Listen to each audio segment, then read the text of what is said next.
young, hungry prospect right here, Karine Silva. She says, you know what? I like finishes, and I actually don't get paid by the hour, by the minute. So let me get her out of here real quick.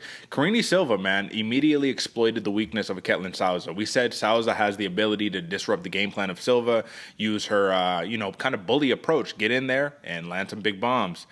If I pull up the numbers here, AJ, this is going to be one of those moments for Ketlen Souza where she looks back and just says, I wish I could get that one back. She threw a total of one strike and landed it. Zero significant strikes, got taken down, and immediately got her knee popped. Once again, you sit down and grab somebody's ankle like that, the way that the arm was fastened around the ankle of Ketlen Souza, that was a straight ankle lock that we were incoming for. Now, she mentioned I was going for the heel hook. Didn't look to me like she had the positioning for the heel hook. It looked like she just started to kind of take forgive me for forgetting some of my anatomical verbiage right here, AJ, but when you take somebody, you're not going up and down, but you're going left and right. Whatever that movement is. Lateral. Yes, lateral movement, right? It took a little of the lateral movement while the knee was in place, and it just popped out. So coming from two individuals who are familiar with the mechanics of the human body, of course your leg isn't supposed to move that way. But I'm telling you again, AJ, there was not a solidified submission there to have caused that torque unless that knee was already loose, unless that knee had already been popping out in camp, and now you just, it came out. So do you dig into this any further, or do you say Karine Silva has just got the monstrous grip we've ever seen in our entire life? What do you think? I mean, there's 5 ligaments in your knee that are supposed to help with stability, Derek. And usually we've seen a lot of knee bars happening, and it's not that way that it does pop. Like you said, it just moved laterally. Your leg's not supposed to bend in that valgus state. Sure enough, it did. And it seems like there was a little bit of instability, especially once the leg got straightened and then you just saw it slip and pop out. That's where I think right there. Don't get me wrong. Karine Silva probably does have that crazy gorilla strength, able to rip it in. But even Michael Bisping and everyone on the thing was saying it was an ankle lock. You're right, Derek. She was going for the ankle. But sure enough, knee pops out, knee bar, win. Yeah, I do think there was some instability there for sure. Absolutely, because that's the thing. On a straight ankle lock, there's really nothing that is affecting your knee at all. It's literally it's hurting your Achilles. You know what I mean? It's like an Achilles ankle lock, like right there. So the blade of the wrist is what's causing that uncomfortable feeling in your leg. But, listen, man, Ketlen Souza, she came in for an opportunity, and you're not going to deny an opportunity to the UFC because you get into the UFC, you get a contract.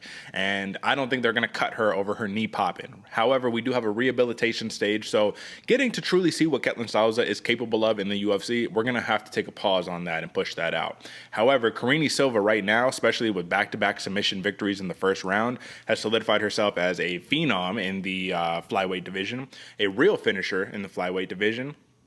And arguably the most exciting prospect that you could talk about right now, who is not really that top 15 level, you know what I mean? Was this enough to propel her to the top 15? Because I'm going to tell you in advance, I don't think so. I don't think this is enough, but a lot of people are clamoring. So what do you think?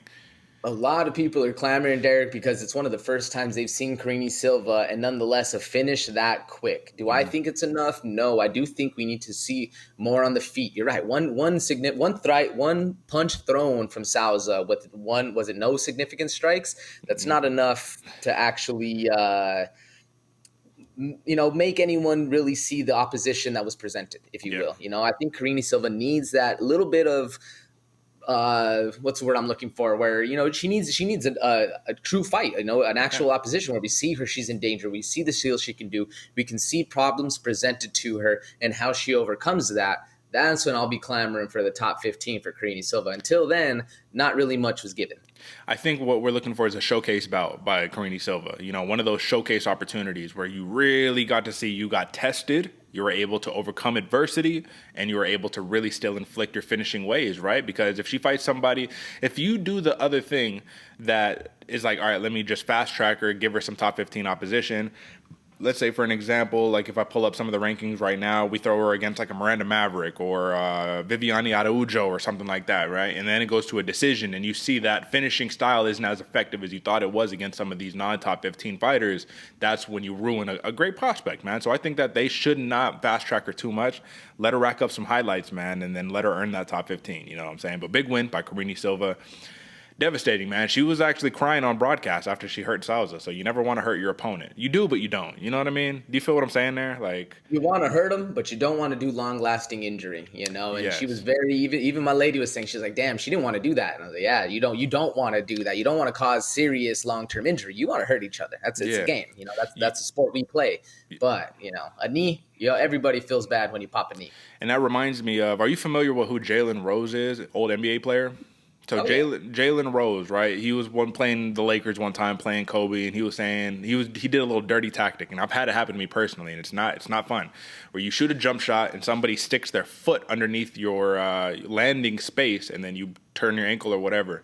And he did that to Kobe, and everyone's calling him dirty and all that. And he was like, "Listen, my goal was to hurt Kobe. I just wanted to get him out the game. I didn't want to injure him." And I think that's a good application here. You want to hurt your opponent.